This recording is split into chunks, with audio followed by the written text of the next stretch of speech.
যশোরে অতি ভারী বর্ষণের কারণে আমাদের প্রায় 8 থেকে 10টি পুকুর পানিতে প্লাবিত হয়ে গেছে।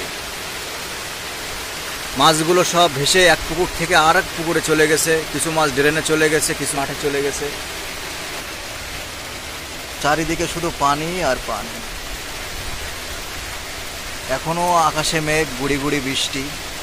আজকে রাত্রে যদি বৃষ্টি হয় তাহলে মনে হয় যে একেবারে সব রাস্তার সমান পানি উঠে যাবে এবং পুকুর কোনটা রাস্তা কোনটা বোঝা যাবে না। একটু চারিদিকের অবস্থাগুলো একটু আপনাদেরকে দেখাই যে বর্তমানে যশোর কি অবস্থায় আছে। যশোরের মানুষ ভালো নেই ভাই, যারা মৎস্য চাষ করে তারা ভালো নেই। কারণ পুকুর আছে, অতিরিক্ত বৃষ্টির ফলে পুকুরগুলো বন্যার পানিতে প্লাবিত হয়েছে। বৃষ্টির কারণে যে বন্যা সৃষ্টি হয়েছে সেই বন্যার কারণে প্লাবিত হয়েছে। যতটুকু সম্ভব নেট দিয়ে আটকে রাখার চেষ্টা করেছি আমরা। এখন দেখা যাক আল্লাহ ভরসা কি হয়। চারিদিকে শুধু পানি আর পানি।